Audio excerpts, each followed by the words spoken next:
व्याख्यामुद्रां करसरसिजैः पुस्तकं शङ्खचक्रे बिभ्रद्भिन्नस्फटिकरुचिरे पुण्डरीके निषण्णः अम्लानश्रीरमृतविशदैरंशभिप्लावयन्मामाविर्भूयादनगमहिमा मानसे वागधीशः। नमस्ते प्राणेश प्रणत विभुवायावनिमगाः नमः स्वामिन् रामप्रियतम नमन् गुरुगुण नमस्तुभ्यं भीम प्रबलतम कृष्णेष्ट भगवन् नमः श्रीमन्मध्वप्रदिश सुदर्शन्नो जय जय श्री गुरुभ्यो नमः। नारायणं सुरगुरुं जगदेकनाथं भक्तप्रियं सकललोकनमस्कृतं च त्रैगुण्यवर्जितमजं विभुमाद्यमीशं वन्दे भवग्रम् अमरासुरसिद्धवन्द्यं नारायणं नमस्कृत्य नरं चैव नरोत्तमं देवीं सरस्वतीं व्यासं ततो जयमुदीरये। ವೇದವ್ಯಾಸರ ಮಹಾಭಾರತದ ಚಿಂತಕರಿಗೆ ವಂದನೆಗಳು. ಶಾಂತಿ ಪರ್ವದ 388ನೆಯ ಪ್ರವಚನ. ಅದಾಗಲೇ ಕುಂಡಧಾರ ತನ್ನನ್ನು ಆರಾಧಿಸಿದ ಬಡ ಬ್ರಾಹ್ಮಣನಿಗೆ, ತಪಸ್ವಿಗೆ, ಸಿದ್ಧ ಪುರುಷನಿಗೆ ಇದೀಗ ಮತ್ತೆ ಕಾಣಿಸಿಕೊಂಡಿದ್ದಾನೆ. ಆತನಿಗೆ ಸ್ವಪ್ನದಲ್ಲಿ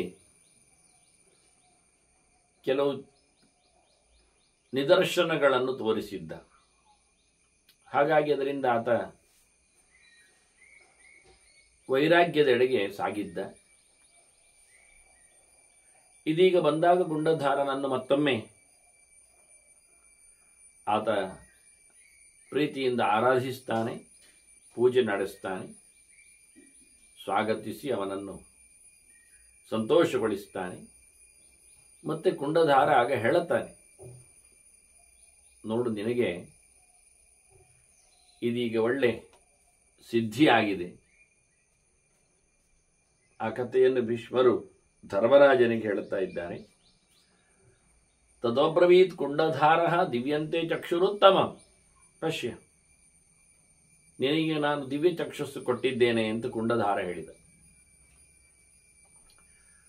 ಅಂದ್ರೆ ಕಾಣುವಂತೆ ಮಾಡುತ್ತೇನೆ ಅಂತ. ನೋಡು, ಏನ್ ನೋಡು?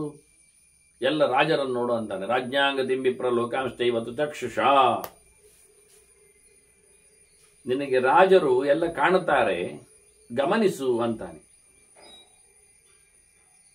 ಹಾಗೆ ನೋಡಿದ. ದೂರ ತಪಶ್ಯತ್ ವಿಪ್ರಸ್ಸಹ, ಅವನಿಗೆ ದೂರದಲ್ಲಿ ಕಾಣುತ್ತದೆ. ವಿಷಯಗಳು ಹತ್ತಿರದಲ್ಲಿ ಮುಟ್ಲಿಕ್ಕೆ ಸಿಗುವುದಿಲ್ಲ, ಆದರೆ ಕಣ್ಣಿಗೆ ಕಾಣುತ್ತಾ ಇದೆ ಎಲ್ಲ ಸಂಗತಿಗಳು, ಏನಾಗ್ತಾ ಇವೆ, ಏನಾಗಿದೆ ಅಂತ. ಸಾವಿರಾರು ರಾಜರನ್ನು ನೋಡುತ್ತಾ ಇದ್ದಾನೆ. ಅವರೆಲ್ಲ ಮಗ್ನಾನಿ ನಿರಯೇ ತದಾ, ನರಕದಲ್ಲಿದ್ದಾರೆ. ಆವತ್ತಿನಿಗೊಂದವನು ಸ್ವಪ್ನದಲ್ಲಿ ಒಂದು ವಿಷನ್ ಕಂಡಿತ್ತು. ಅದರಲ್ಲಿ ಅನೇಕರು ಅವರವರ ಸಾಧನೆಗಳಿಗೆ ಮಾಣಿಭದ್ರ ಹೇಳುವ ಮೂಲಕ ಸಂಪತ್ತನ್ನು ದೇವತೆಗಳು ಹಂಚುವ ಕಥೆಯನ್ನು ನೋಡಿದ್ದ. ಅದೇ ಆಗದವರ ಸಂಪತ್ತನ್ನು ಕಳೆಯುವ ಕೆಲಸವನ್ನು ಕಾಣಿಸಿದ್ದ. ಇದೀಗ ಅವರೆಲ್ಲ ಸಂಪತ್ತು ಪಡೆದವರೆಲ್ಲ ಏನಾಗಿದ್ದಾರೆ ಅಂತ ತೋರಿಸ್ತಾ ಇದ್ದಾನೆ. ಅದನ್ನು ಗಮನಿಸಿದ ಇವ. ಎಲ್ಲ ವಿಚಿತ್ರವಾದ ನರಕಗಳಲ್ಲೆಲ್ಲ ಒದ್ದಾಡ್ತಾ ಇದ್ದಾರಲ್ಲ. ಆಗ ಕುಂಡಧಾರ ಹೇಳುತ್ತಾನೆ ಅವನಿಗೆ, ಮಾಂ ಪೂಜಯಿತ್ವ ಭಾವೇನ ಕಷ್ಟತೆ ಅನುಗ್ರಹೋಪವೇತ್.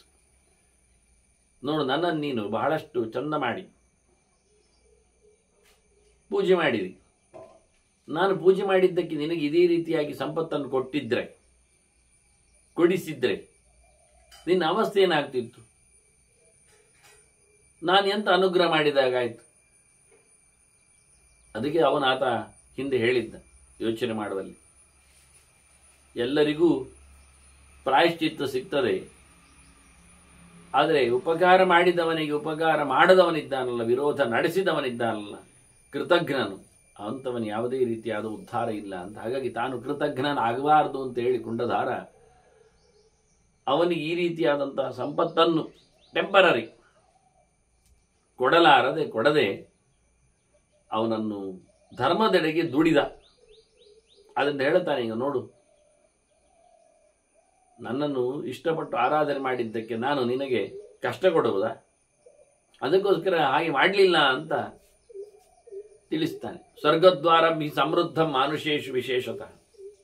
ನಿಜವಾಗಿ ಸ್ವರ್ಗ ಎಲ್ಲ ಉಂಟಲ್ಲ, ಅದೆಲ್ಲ ಮನುಷ್ಯ ಲೋಕದಲ್ಲಿ ಎಲ್ಲ ಮುಚ್ಚಿ ಹಾಕಿದ ಹಾಗೆ ಒಂದು ದೃಷ್ಟಿಯಿಂದ ಅಂತ. ಸಮಯ ಇಲ್ಲ, ಬಾಗಿಲು ಹಾಕಿದೆ ಅಂದುಬಿಟ್ಟು. ನೋಡು ನೀನು ಯಾರಾದ್ರೂ ಇದ್ದಾರಾ ಅಂತ ಮತ್ತೆ ಮತ್ತೆ ಹೇಳ್ತಾನೆ. ಹೀಗೆ ಕುಂಡಧಾರ ಹೇಳಿದಾಗ ಭೀಷ್ಮನು ಹೇಳ್ತಾರೆ, ತದೋಪಶ್ಯ ಸ ಕಾವಂಚ ಕ್ರೋಧಂ ಲೋಭಂ ಭಯಂ ಮದಂ ನಿದ್ರಾಂ ತಂದ್ರೀಂ ತಥಾಲಸ್ಯಂ ಆವಿಶ್ಯ ಪುರುಷಾನುಸ್ಥಿತಾನ್. ಮತ್ತೆ ಪರಿಗಿಸು ಅಂದಾಗ ಮತ್ತೆ ನೋಡ್ತಾ ಇದ್ದಾನೆ ಎಲ್ಲ ಜನರಲ್ಲಿ ಹೇಗಿದೆ ಅಂತ, ಅವರ ಭಾವನೆಗಳು, ಅವರ ಚರ್ಯೆಗಳು. ಹಾಗಾಗಿ ಕುಂಡಧಾರನ ಆದೇಶದಂತೆ ಅವನು ಕೊಟ್ಟ ದಿವ್ಯ ಚಕ್ಷುಸ್ಸಿನಿಂದ ಬ್ರಾಹ್ಮಣ ಎಲ್ಲ ಕಡೆಯಲ್ಲಿ ಎಲ್ಲ ಮನುಷ್ಯರಲ್ಲಿ ಇರತಕ್ಕಂಥ ಹುಳುಹು ನೋಡ್ತಾ ಇದ್ದಾನೆ. ಅವರಲ್ಲಿ ಒಬ್ಬೊಬ್ಬರಲ್ಲಿ ಒಂದೊಂದು ಪ್ರಕಾರದಲ್ಲಿ ಆಗಬೇಕು ಅಂದಿಲ್ಲ, ಎಲ್ಲ ಪ್ರಕಾರಗಳಿವೆ. ಕೆಲವರು ಆಸೆಗೆ ಮರುಳಾದವರು, ಕಾಮನೆಗಳ ಬೆನ್ನ ಹಿಂದೆ ಬಿದ್ದವರು, ಅದು ನಡೆದೇ ಇದ್ದಾಗ ಅದನ್ನು ಪಡೆದೇ ತೀರುವೆನೆಂಬ ಹಠದಲ್ಲಿ ಬಿದ್ದವರು, ಕೋಪದಲ್ಲಿ ಕೆಲಸವನ್ನು ನಡೆಸಿಕೊಡುವವರು, ಸಿಟ್ಟು ಪಡೆಯುವವರು, ಅತ್ತ ಸಂಪತ್ತು ಬಂದಾಗ ಅದನ್ನು ದೋಚಿಕೊಂಡು ಯಾರಿಗೂ ಕೊಡದೆ, ತೋರಿಸದೆ, ನೀಡದೆ ಅದನ್ನು ಬಚ್ಚಿಟ್ಟುಕೊಂಡವರು, ಪರಮ ಲೋಭಿಗಳಾಗಿ ನಿಂತವರು, ಎಲ್ಲದಕ್ಕೂ ಹಂಚಿಕೊಳ್ಳುವವರು, ಜಗತ್ತನ್ನು ಬೆದರಿಸುವವರು, ಸಂಪತ್ತಿನ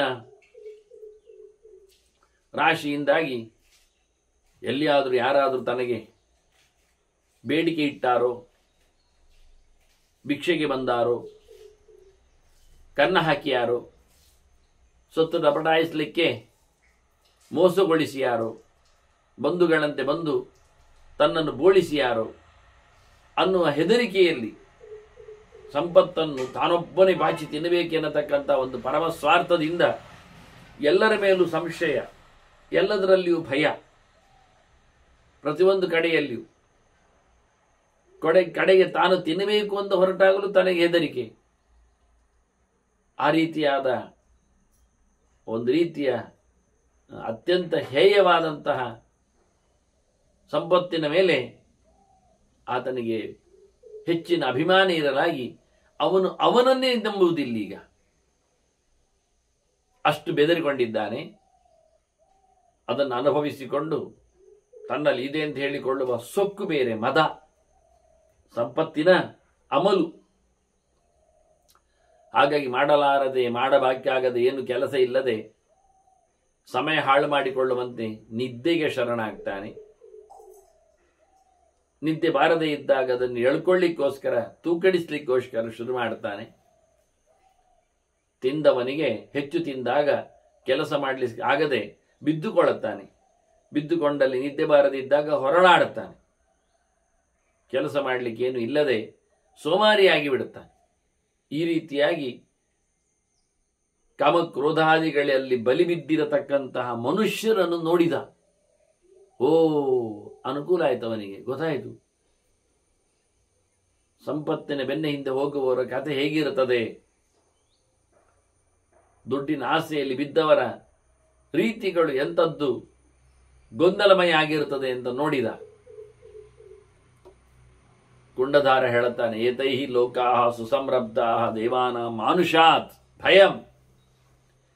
ಈ ಎಲ್ಲ ಜನರಿದ್ದಾರಲ್ಲ, ಆಸೆ ಸಿಟ್ಟಿಗೆಲ್ಲ ಒಳಗಾದವರು, ಅಂತವರು ನಡೆಸುವ ಕೈಂಕರ್ಯಗಳಿಂದಾಗಿ ದೇವತೆಗಳಿಗೆ ಹೆದರಿಕೆ ಆಗ್ತಾ ಉಂಟು.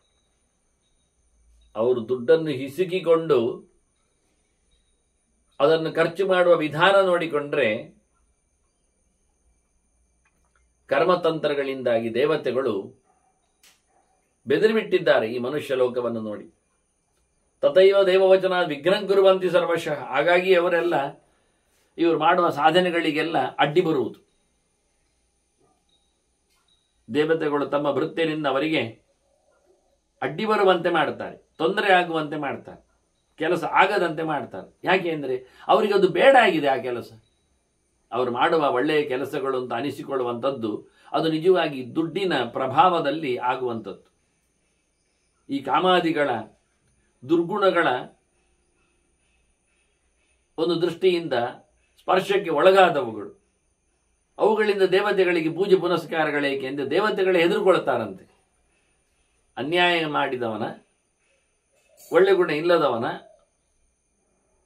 ಕೆಟ್ಟ ದೈತ್ಯರನ್ನೆಲ್ಲ ತನ್ನಲ್ಲಿ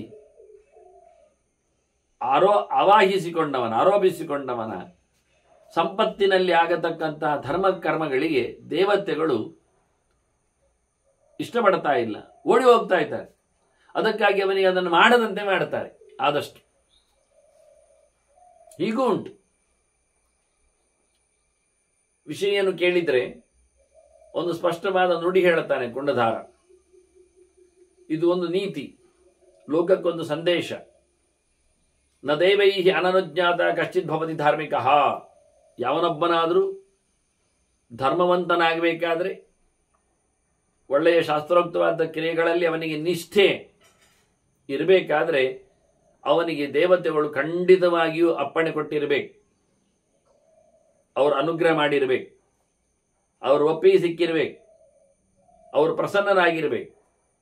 ಎಲ್ಲಿ ದೇವತೆಗಳು ಮುನಿಸಿಕೊಳ್ತಾರೆ, ಎಲ್ಲಿ ದೇವತೆಗಳಿಗೆ ಇಷ್ಟ ಇಲ್ಲ, ಎಲ್ಲಿ ದೇವತೆಗಳು ಅವನ ಸೇವೆಯನ್ನು ಪಡೆಯಲು ಉತ್ಸುಕರಾಗುವುದಿಲ್ಲ, ಎಲ್ಲಿ ಅವರಿಂದ ದೂರ ಓಡಲು ಹೋಗ್ತಾರೆ, ಅಂತ ದೇವತೆಗಳು ಯಾವತ್ತೂ ಯಾವನನ್ನು ಸಹ ಧರ್ಮದಲ್ಲಿ ನಿಷ್ಠೆ ಉಳ್ಳವನನ್ನಾಗಿ, ಆಚಾರವನ್ನು ನಡೆಸುವವನನ್ನಾಗಿ ಮಾಡುವುದಿಲ್ಲ. ಬಹಳ ಅದ್ಭುತವಾದಂತಹ ಒಂದು ಗೆರೆ. ಯಾಕೆಂದ್ರೆ ಅವರು ನಮ್ಮೊಳಗೆ ಇರ್ತಾರೆ, ದೂರದಲ್ಲಿರುವವರಲ್ಲ. ಯಜಾಮ ದೇವಾನ್ ಯದಿ ಶಕ್ನವಾಮ ಮಾಜ್ಯಾಯ ಸತ್ಸಂಶಮಾವರ್ಕ್ಷಿ ದೇವಾ ಅಂತ ಹೇಳಿಲ್ವ?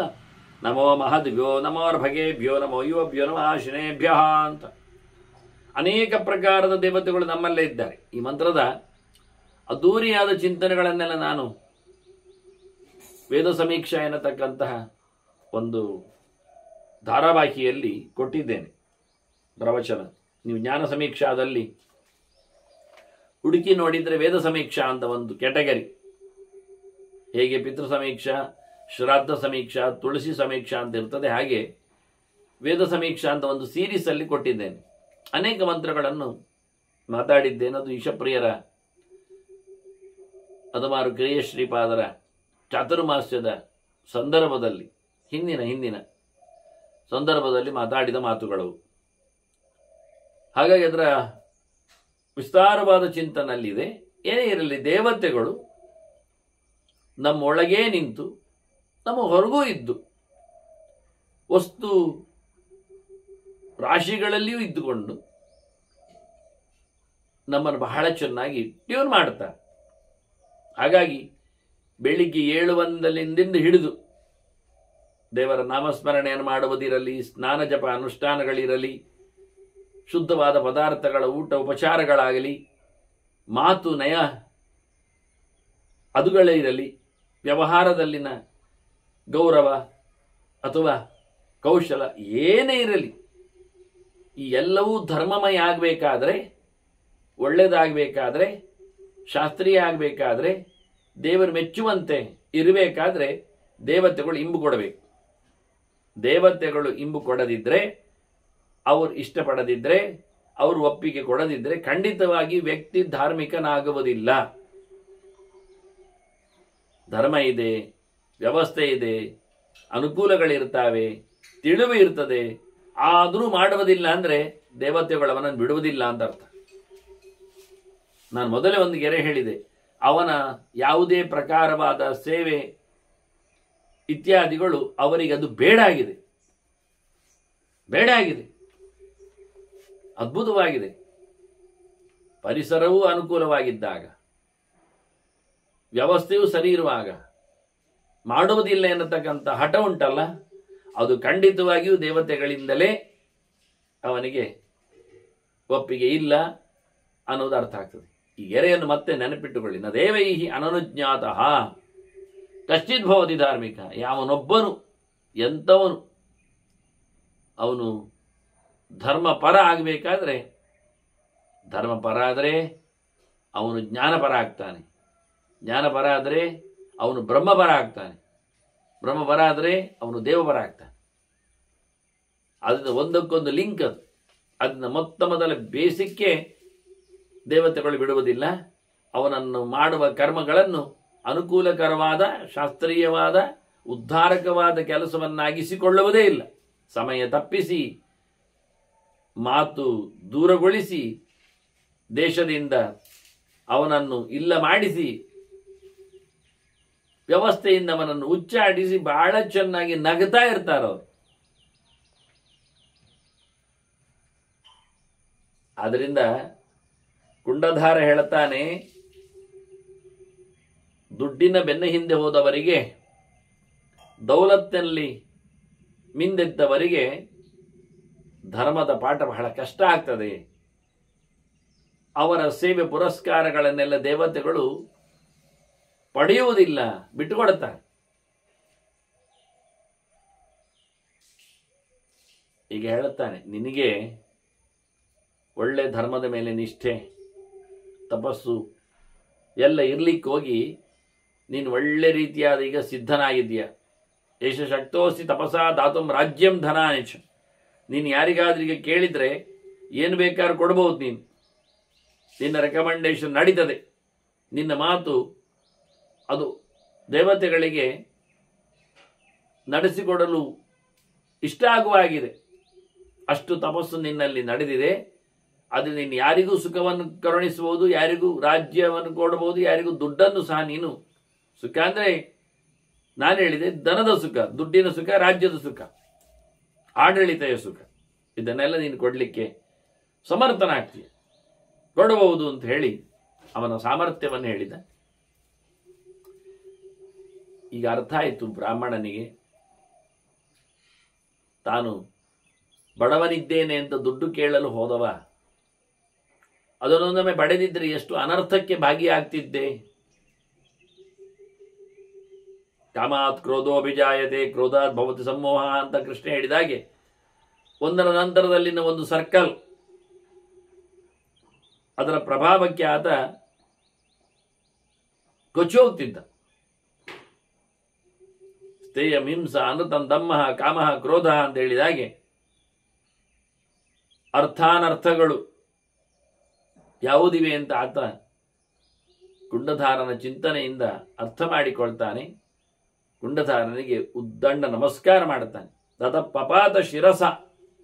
ಬ್ರಾಹ್ಮಣ ಹೇಳುತ್ತಾನೆ, ನಾನು ತಪ್ಪು ಮಾಡಿಬಿಟ್ಟೆ,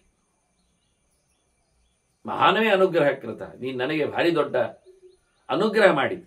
ನಾನಾಗಲೇ ಯೋಚನೆ ಮಾಡಿದೆ, ನನಗೆ ಸ್ವಪ್ನ ತೋರಿಸಿದೆ, ಎಲ್ಲರಿಗೂ ಸಂಪತ್ತು ಕೊಡುವಂಥದ್ದನ್ನು ನಾನು ಕಂಡುಕೊಂಡೆ. ಆದರೆ ನಾನು ಮಾತ್ರ ಸುತ್ತಮುತ್ತಲೂ ಎಚ್ಚರ ಆದಾಗ ಹರಿದ ಬಟ್ಟೆಗಳ ಜೊತೆಯಲ್ಲಿ ಇದ್ದದ್ದು ನೋಡಿ ವೈರಾಗ್ಯ ತಳೆದು ಧರ್ಮವೇ ಒಳ್ಳೆಯದು ಅಂತ ಹೊರಟೆ. ಅದು ನೀನು ಮಾಡಿದ್ದು ಚೆನ್ನಾಗಿತ್ತು. ನಾನೊಂದೊಮ್ಮೆ ಸಂಪತ್ತನ್ನು ಪಡೆದಿದ್ದರೆ ಇದೇ ರೀತಿಯಾಗಿ ನರಕದಲ್ಲಿ ಕೊಳಿಬೇಕಾಗ್ತಿತ್ತು. ಅನ್ಯಾಯಕ್ಕೆ ಶಿಕ್ಷೆ ಮತ್ತು ಪುನಃ ಯಥಾ ಪ್ರಕಾರ ದುಡ್ಡಿಗಾಗಿ ಬರುವುದು, ಯಜ್ಞ ಮಾಡಿ ಹೊರಡುವುದು, ಮತ್ತೆ ಅದರಲ್ಲಿ ಆದ ತಪ್ಪಿಗಾಗಿ ನರಕಕ್ಕೆ ಬೀಳುವಂಥದ್ದು. ದೊಡ್ಡ ಅನುಗ್ರಹ ಮಾಡಿದೆ ಮಾರಾಯ. ಹಾಗಾಗಿ ಕಾಮ ಲೋಭಾನುಬಂಧೇನ ಪುರಾತೆ ಯದ್ ಅಸೂಯಿತಂ ಮಯಾ ಸ್ನೇಹಮ ವಿಜ್ಞಾಯ ತತ್ರಮೇ ಕ್ಷಂತು ಮನಸ್. ನಮಸ್ಕಾರ ಮಾಡಿ ಕೈ ಜೋಡಿಸಿಕೊಂಡು ಅವನ ಹತ್ರ ಕೇಳುತ್ತಾ, ನಾನು ಹಿಂದೆ ದುಡ್ಡಿನ ಆಸೆಯಲ್ಲಿ ಬಹಳಷ್ಟು ನಿನ್ನನ್ನು ಕಾಡಿಸಿದ್ದೆ. ನೀನು ಕೊಡದೆ ಹೋದಾಗ ನಿನ್ನ ಮೇಲೆ ನನಗೆ ಅಗೌರವ ಬಂತು. ಇವನು ಅಷ್ಟೇ, ಎಲ್ಲ ದೇವತೆಗಳನ್ನು ಪೂಜೆ ಮಾಡಿದ್ದೆ ನಾನು, ಯಾರೂ ನನಗೆ ಯಾವುದೇ ರೀತಿಯಾದಂತಹ ಫಲವನ್ನು ಕೊಟ್ಟಾಗೆ ಕಾಣಲಿಲ್ಲ.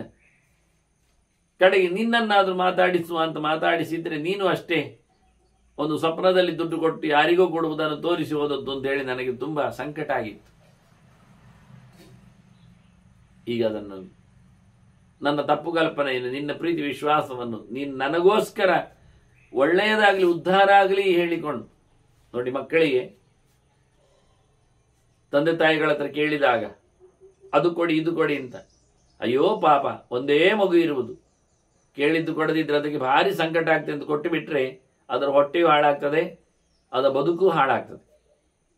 ಶಾಲೆಗೆ ಮಕ್ಕಳು ಬರಲಿ, ಇಲ್ಲಿ ಬಹಳಷ್ಟು ಮನೆಗಿಂತ ಹೆಚ್ಚಿನ ಆತ್ಮೀಯತೆಯನ್ನು ಪಡೆಯಲಿ ಅಂತೇಳಿ ಅವರವುಗಳ ಕೈಗೆಲ್ಲ ಒಂದಿಷ್ಟು ಆಟಿಕೆಗಳನ್ನು ಕೊಡುತ್ತಾರೆ, ಒಂದಿಷ್ಟು ಕತ್ತರಿ ಮತ್ತು ಪೆನ್ಸಿಲು, ಒಂದಿಷ್ಟು ಮೂಟೆ, ಅದು ಒಂದೆರಡು ಕೊಟ್ಟರೆ ಕಮ್ಮಿ ಆಗ್ತದೆ ಅವುಗಳಿಗೆ, ಒಂದು 10 ಬಣ್ಣದ ಕಡ್ಡಿಗಳು, ಒಂದಿಷ್ಟು ದೊಡ್ಡ ಗಾತ್ರದ, ಅದು ಬಿಚ್ಚಿ ಮಲಗಬಹುದು ಅಷ್ಟು ದೊಡ್ಡ ಗಾತ್ರದ ಕಾಗದಗಳನ್ನೆಲ್ಲ ಕೊಟ್ಟು ಏನಾದರೂ ಬರಿ, ಏನಾದರೂ ಗೀಚು, ಏನಾದರೂ ಚಿತ್ರ ಮಾಡುವಂತ ಭಾರಿ ಖುಷಿ ಆಗ್ತದೆ ಅವುಗಳಿಗೆ.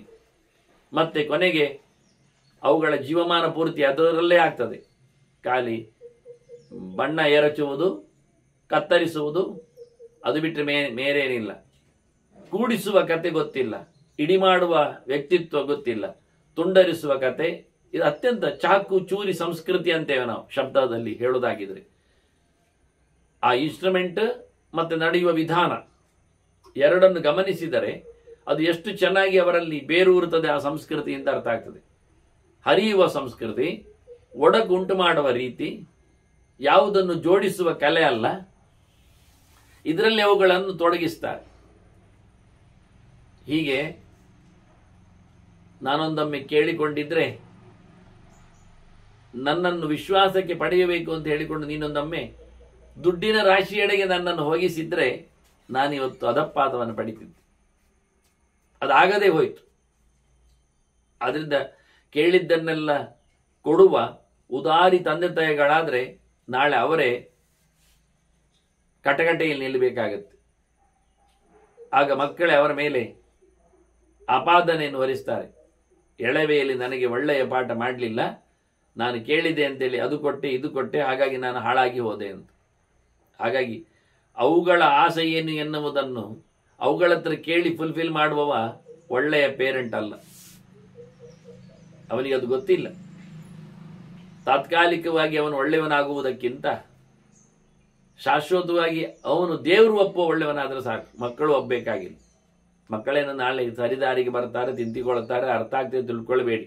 ಅವರು ಕೊನೆಗೂ ದ್ವೇಷಿಗಳನ್ನಾಗಿಸಿಯೇ ಬಿಡ್ತಾರೆ. ಅವರು ನನಗೆಂತ ಕೊಡ್ಲಿಲ್ಲ ಚಿಕ್ಕದರಲ್ಲಿ, ನಾನೆಂತದಕ್ಕೆ ಕೊಡಬೇಕು ಹೇಳಿಕೊಂಡು ದೊಡ್ಡವರಾದಾಗ ಅವರನ್ನು ಮೂದಲಿಸ್ತಾರೆ, ತುಳಿತಾರೆ.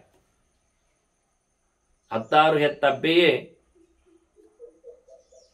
ತನ್ನ ದೊಡ್ಡ ಮಗಳಲ್ಲಿ ಕೇಳಿದ್ದುಂಟು ಇಳಿ ವಯಸ್ಸಿನಲ್ಲಿದ್ದಾಗ, ನಾನೊಂದೊಮ್ಮೆ ನಿನ್ನ ಮನೆಗೆ ಬಂದರೆ ಊಟ ಹಾಕ್ತೀಯ, ಅನ್ನ ಹಾಕ್ತೀಯ, ಊಟವೂ ಶಬ್ದ ಅಲ್ಲ, ಅನ್ನ ಹಾಕ್ತೀಯ ಹೇಳಿದ್ರೆ ನಿನಗೆ ಅನ್ನ ಬಿಸಾಡುವುದು ಅಂದಿದ್ದಾಳೆ. ಇದನ್ನು ನಾನು ಕಣ್ಣಾರೆ ನೋಡಿದವ, ಕಿವಿಯಾರೆ ಕೇಳಿದವ. ಅಂದ್ರೆ ಹೇಗಿರ್ತದೆ ಅಂತ. ಕಷ್ಟದಲ್ಲಿ ಬೆಳೆಯಿಸಿದ್ರೂ 10 ಜನರ ಜೊತೆಯಲ್ಲಿ ಹುಟ್ಟಿ ನೆಲೆಗೊಂಡ್ರೂ ಧೋರಣೆಗಳು ಬದಲಾಗುವುದಿಲ್ಲ, ದೌರ್ಜನ್ಯಕ್ಕೆ ಕಡೆ ಇರುವುದಿಲ್ಲ. ಆದ್ರಿಂದ ಈತ ದಮ್ಮಯ್ಯ ತಪ್ಪಾಯಿತು ಅಂತ ಹೇಳಿದ, ನನ್ನನ್ನು ಉದ್ಧಾರ ಮಾಡಿದ್ದೀನಿ.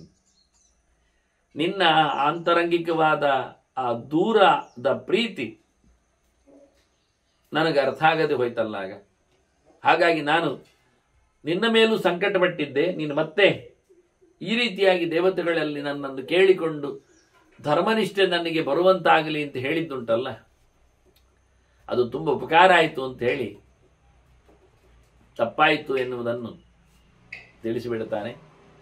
ಆಗ ಕುಂಡದಾರ ಹೇಳುತ್ತಾನೆ, ನನಗದು ಅಂದರೆ ಅವನು ಬಹಳಷ್ಟು ವಿಶಾಲ ಹೃದಯವಂತವ. ಹಾಗಾಗಿ ಶಾಂತಂ ಏವ ಮಯ ಇತ್ಯುಕ್ತ, ನಾನು ಹಿಂದೆ ಇದನ್ನೆಲ್ಲ ಇಟ್ಟುಕೊಂಡೇ ಇಲ್ಲ, ಕ್ಷಮಿಸಿದ್ದೇನೆ ಹೇಳಿ ಕುಂಡದಾರೋ ದ್ವಿಜರ್ಷಭಂ ಸಂಪರಿಶ್ವಜ್ಯ ಬಾಹುಭ್ಯಾಂ, ಗಟ್ಟಿಯಾಗಿ ಅವನನ್ನು ಅಪ್ಪಿಕೊಂಡ. ಅವನು ಕ್ಷಮಿಸಯ್ಯ ಅಂತ ಕಾಲಿಗೆ ಬಿದ್ದದ್ದು ನೋಡಿದಾಗ ಅವನಿಗೊಂಥರ ಅನಿಸಿತು. ಸಾರಸ್ಯ ಅನಿಸಲಿಲ್ಲ, ಅಯ್ಯೋ ಪಾಪ ಅನಿಸಿದೆ. ಸತ್ಯ ತಾನೇ. ಒಬ್ಬ ಸಾಮಾನ್ಯ ವ್ಯಕ್ತಿ ಲೋಕದಲ್ಲಿ ಎಲ್ಲರೂ ಬದುಕುವ ಬೆಳಗುವ ಬಗೆ ನೋಡಿದಾಗ ನನಗೂ ಏನತಕ್ಕ ಆಸೆ ಬರುತ್ತೆ. ಆದರೆ ಅದು ಅವರು ಮಾಡಿಕೊಂಡು ಬಂದಿರತಕ್ಕಂತಹ ಸುಕೃತದ ಫಲ ಅಷ್ಟೇ ಅಲ್ಲ, ಕೆಲವೊಮ್ಮೆ ಅದರಿಂದ ಆಗತಕ್ಕಂಥ ಅನಾಹುತಗಳು ಹೀಗೆ ಅನ್ನುವುದು ಎರಡನ್ನು ಗಮನಿಸಿದರೆ, ಹಿಂದಿನ ಜನ್ಮಗಳಲ್ಲಿ ಅವನು ಮಾಡಿದ ಸಾಧನೆಗಳಿಂದಾಗಿ ಅವನು ಇವತ್ತಿರತಕ್ಕಂಥ ಪೊಸಿಷನ್ ಗಮನಿಸಿದರೆ, ಮುಂದೆ ಇವನು ಇವತ್ತಿರತಕ್ಕಂಥ ನೆಲೆಯಿಂದ ನಾಳೆ ಪಡೆಯತಕ್ಕಂಥವನ ಹೆಚ್ಚು ಕಡಿಮೆ ಫಲಗಳನ್ನು ಒಮ್ಮೆ ಯೋಜಿಸಿಕೊಂಡರೆ ಮನುಷ್ಯ ಇನ್ನೊಬ್ಬನಾಗಿ ಆಗಬೇಕು ಅಂತ ಹೇಳಿಕ್ಕೆ ಹೋಗುವುದಿಲ್ಲ. ನಾನಾಗಿ ಇರುವಂತೆ ಯೋಚನೆ ಮಾಡ್ತಾನಾಗ. ಧ್ರುವನಿಗೆ 6 ತಿಂಗಳಲ್ಲಿ ಸಿಕ್ಕಿದ್ದು ಧ್ರುವ ಪದವಿ ಅಂದಾಗ 6 ತಿಂಗಳು ಸಾಕು, ಅದರಿಂದ ಮತ್ತೆ ಎಲ್ಲ ಜೀವಮಾನದ 99.5 ವರ್ಷಗಳನ್ನೆಲ್ಲ ನಾವು ಗಂಜಲಾಗಿ ತೆಗೆಯುವ ಅಂತ ಯೋಚನೆ ಮಾಡ್ತಾರಲ್ಲ, ಅವರು ಯಾವ ಜನ್ಮದಲ್ಲಿಯೂ ಧ್ರುವನಾಗಲ್ಲ, ಯಾವನಾಗೂ ಆಗುವುದಿಲ್ಲ. ಅವನು 16,000 ವರ್ಷಗಳ ಕಾಲ ಹಿಂದಿನ ಜನ್ಮದಲ್ಲಿ ತಪಸ್ಸು ಮಾಡಿದ್ದಾನೆ. ಈಗ ಅದು ಬಾಕಿ ಇತ್ತು ಸ್ವಲ್ಪ. ಅದು ಮುಗಿದಾಗ ಭಗವಂತ ಅವನಿಗೆ ದರ್ಶನ ಕೊಟ್ಟ. ಹಾಗಾಗಿ ನಾವು ಕೆಲವರ ಹಿಂದೆ ನೋಡಬೇಕು. ಇವತ್ತಿರತಕ್ಕಂಥ ವೈಭವದಲ್ಲಿ ಅರಳುವ ತೆರಳುವ ಜನರನ್ನು ನೋಡಿದಾಗ ಅವರು ಹೋದ ನಂತರ ಏನು ನೋಡಬೇಕು, ಅದನ್ನು ನಮಗೆ ಕಾಣಿಸಿಕೊಟ್ಟಿಲ್ಲ. ಇಲ್ಲಿ ದುರ್ಯೋಧನಾದಿಗಳಲ್ಲಿ ಕಾಣಬೇಕು ಹೇಗಿದೆ ಅಂತ, ಹೋದ ಬಳಿಕ ಯಾವ ರೀತಿ ಆದರು ಅಂತ, ಎಂಥ ಅನರ್ಥವನ್ನು ನರಕಾದಿಗಳನ್ನು ಪಡೆದರು ಅನ್ನುವುದನ್ನು ಹೇಳಲಿಕ್ಕಾಗ್ತದೆ. ಹೀಗೆ ಅತ್ತ ಇತ್ತ ಅವರಿಲ್ಲಿ ಮೆರೆದಿದ್ದಾರೆ. ಭಾರಿ ಖುಷಿಯಾಯ್ತಲ್ಲ. ಹೇಗೂ ಪಾಂಡವರು ಕಾಡಿನಲ್ಲಿ ಬಿದ್ದುಕೊಂಡದ್ದಲ್ಲ ಹೇಳಿದರು ಎಷ್ಟೋ ಜನ. ಅವರು ಕಾಡಿನಲ್ಲಿದ್ದದ್ದು ಕೇವಲ 12 ವರ್ಷ. ಅಜ್ಞಾತವಾಸು ಅರಮನೆಯಲ್ಲೇ ಇದ್ದರು. ಆ 12 ವರ್ಷ ಕಾಡಿನಲ್ಲಿಯೂ 5-6 ವರ್ಷ ಕುಬೇರನಲ್ಲಿದ್ದರು. ಹಾಗಾಗಿ ಒಂದು 5-6 ವರ್ಷ ಮಾತ್ರ ಅವರು ಕಾಡಿನಲ್ಲಿತ್ತು. ಆ ಉಳಿದ 5-6 ವರ್ಷ ಕಾಡಿನಲ್ಲಿದ್ದರು. ಅವರ ಕೈಯಲ್ಲಿ ಅಕ್ಷಯ ಪಾತ್ರ ಇತ್ತು. ಲಕ್ಷಗಟ್ಟಲೆ ಜನ ಇದ್ದರು. ಇನ್ನೆಂತ ಹೇಳು. ಹಾಗಾಗಿ ಏನು ವೈದ್ಯ ಕಮ್ಮಿ, ಲಕ್ಷಗಟ್ಟಲೆ ಜನ ಇದ್ದಾರೆ ಅಂದರೆ ಒಂದು ಊರಲ್ಲಿ ಇದ್ದಾಗೆ ಅಲ್ವಾ ವೈಭವದಲ್ಲಿ. ಇಷ್ಟಲ್ಲದೆ 10-25 ವರ್ಷ ಮೊದಲು ರಾಜ್ಯಭಾರ ಮಾಡಿದ್ದಾರೆ ಇಂದ್ರಪ್ರಸ್ಥದಲ್ಲಿ. ಮತ್ತೆ ದುರ್ಯೋಧನಾದಿಗಳು ಕಳೆದೋದ ನಂತರ 36 ವರ್ಷ ರಾಜ್ಯಭಾರ ಮಾಡಿದ್ದಾರೆ. ಎಷ್ಟಾಯ್ತು? ಅತ್ತ 36, ಇತ್ತ ಒಂದು 26, ಒಂದು 72, ಒಂದು 62, ಮತ್ತು ಅಲ್ಲಿ ಒಂದು 6, ಇಲ್ಲೊಂದು 7, ಹಾಗೊಂದು ಸುಮಾರು ಅವರ ಬದುಕಿನಲ್ಲಿ 108 ವರ್ಷದ ಧರ್ಮರಾಜನಲ್ಲಿ ಏನಲ್ಲ ಅಂತ ಆದರೂ ಒಂದು 38 ವರ್ಷ 70 ವರ್ಷ ಅರಸೊತ್ತಿಗೆಯಲ್ಲೇ ಹೋಗಿದೆ ಅವನದ್ದು.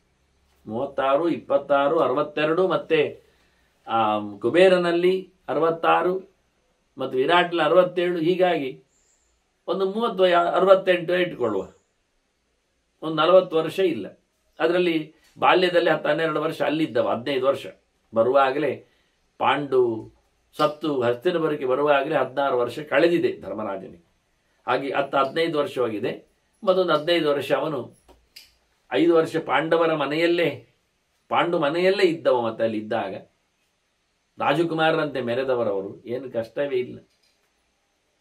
ಅರಸೊತ್ತಿಗೆ ಬಿಟ್ಟ ವರ್ಷವೇ ಬಹಳ ಕಡಿಮೆ ಆ ಲೆಕ್ಕಾಚಾರದಲ್ಲಿ ನೋಡಿಕೊಂಡ್ರೆ. ಆದರೂ ಬೊಬ್ಬೆ ಹೊಡಿತಾರೆ ಜನ. ಅತ್ತಿತ್ತ ನೋಡಿಕೊಂಡಾಗ ಬದುಕೇನು ಒಂದು ಗೊತ್ತಾಗತ್ತೆ.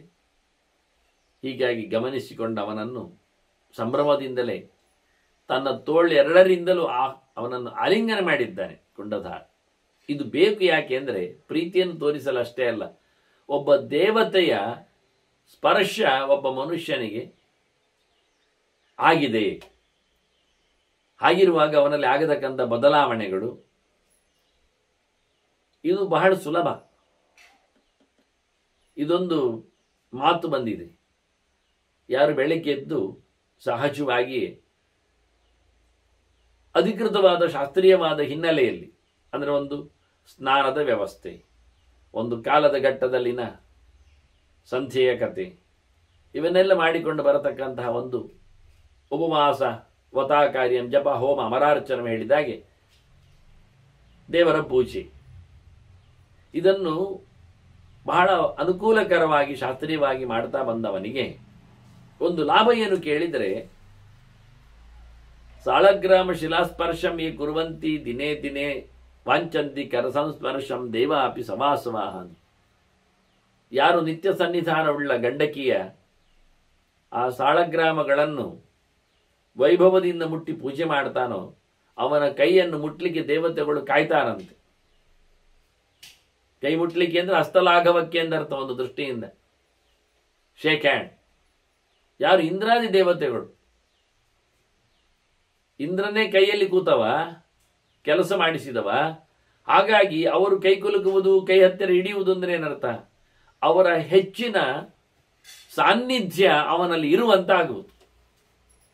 ದೇವತೆಗಳು ನಮ್ಮ ಮೈಯನ್ನು ಹಿಡಿಯಬೇಕು, ಆಲಿಂಗನೆಯನ್ನು ನಡೆಸಬೇಕು ಅನ್ನುವ ವ್ಯವಸ್ಥೆ ಹೇಗಾಗುತ್ತೆ ಕೇಳಿದರೆ, ನಾವು ನಿಜವಾಗಿ ಶಾಲಗ್ರಾಮ ಮಾಧ್ಯಮದಲ್ಲಿ ದೇವರನ್ನು ಪೂಜಿಸಿ ಅದರ ತೀರ್ಥವನ್ನು ಪ್ರಾಶನ ಮಾಡುವ ವ್ಯವಸ್ಥೆಯಲ್ಲಿದ್ದರೆ ನಾವು ಖಂಡಿತವಾಗಿಯೂ ದೇವತೆಗಳ ಸ್ಪರ್ಶಕ್ಕೆ ಭಾಗಿಗಳಾಗ್ತೀವಿ. ಆದ್ದರಿಂದ ಕುಂಡಧಾರ ಬಹಳ ಅದ್ದೂರಿಯಾಗಿ ಅವನನ್ನು ಆಲಿಂಗನೆ ಮಾಡಿ ಸಂತೋಷಪಟ್ಟು ಕ್ಷಮಿಸಿದ್ದೇನೆ ಅಂತ ಹೇಳಿಕೊಂಡು ತತ್ರೈವ ಅಂತರ್ಧೀಯತ, ಅಲ್ಲೇ ಇಲ್ಲಾಗಿ ಹೋದ, ಕಣ್ಮರೆಯಾದ, ಮುಗಿಯಿತು. ನೋಡಿ, ಅವನಿಗೆ ಕಾಣುವುದಿಲ್ಲ. ದಿವ್ಯಚಕ್ಷುಸೊಂದು ಬಿಡಿ ಹೋಯ್ತಲ್ಲ, ಆಗ ತೋರಿಸಿದ್ದಷ್ಟೇ. ಈಗ ಅದು ಆಗದಂತೆ ಈ ಅವನ ಬಾಡಿಗೆ ಹೇಳಿದ್ದಾನೆ, ನೀನೀಗ ಒಳ್ಳೆ ಸಿದ್ಧ ಪುರುಷ ಅಂತ. ಹಾಗಾಗಿ ಇವನು ಬಹಳ ಖುಷಿಯಲ್ಲಿ ಹೊರಟು ಬಿಟ್ಟ. ತತ ಸರ್ವಾನ್ ತದಾ ಲೋಕಾನ್ ಬ್ರಾಹ್ಮಣ ಅನುಚಚಾರ. ಇಷ್ಟ ಬಂದೆಡೆಗೆ ಬ್ರಾಹ್ಮಣ ಹೋಗ್ಲಿಕ್ಕೆ ಶುರು ಮಾಡಿದ. ಸಿದ್ಧಿಯಾಗಿದೆ ಅವನಿಗೆ, ಎಲ್ಲೆಂದರಲ್ಲಿ ಹೋಗ್ತಾನೆ. ಸಂಕಲ್ಪ ಬಂದಾಗ ವಿಹಾಯ ಸಾಚಗಮನಂ ತಥಾ ಸಂಕಲ್ಪಿತಾರ್ಥತ. ಬಯಸಿದ್ದನ್ನು ಪಡಿತಾ ಇದ್ದಾನೆ. ಬಯಸಿದ ಎಲ್ಲಿಗೆ ಹೋಗ್ತಾ ಇದ್ದಾನೆ? ಆಕಾಶ ಮಾರ್ಗದಲ್ಲಿ ಹೋಗ್ತಾ ಇದ್ದ. ಇದೆಲ್ಲ ಅವನ ವಿಶೇಷವಾದಂತಹ ಧರ್ಮದ ನಿಷ್ಠೆಯಿಂದ, ತಪಸ್ಸಿನ ಪ್ರಭಾವದಿಂದ, ಯೋಗ್ಯತೆಯಿಂದ. ಧರ್ಮಾತ್ ಶಕ್ತಿಯ ತಥಾ ಯೋಗಾತ್ ಯಾಚೈವ ಪರಮಾಗತಿ. ಇವೆಲ್ಲ ಅದ್ಭುತವಾದಂತಹ ವ್ಯವಸ್ಥೆ. ಅವನು ಮಾಡಿಕೊಂಡು ಬಂದಿರತಕ್ಕಂತಹ ತಪೋಯೋಗ ಸಾಧನೆಗಳು ಇವೆಲ್ಲ ಅವನಿಗೆ ವೈಭವದ ಬಗೆಯನ್ನು ಕೊಟ್ಟಿದೆ ಅಂತ ಭೀಷ್ಮರು ಹೇಳುತ್ತಾರೆ. ದೇವತಾ ಬ್ರಾಹ್ಮಣ ಸಂತಃ ಯಕ್ಷಾಃ ಮಾನುಷ ಚಾರಣಾಃ ಧಾರ್ಮಿಕಾನ್ ಪೂಜೆಯಂತೀಹ ನ ಧನಾಢ್ಯಾನ್ ನ ಕಾಮಿನ.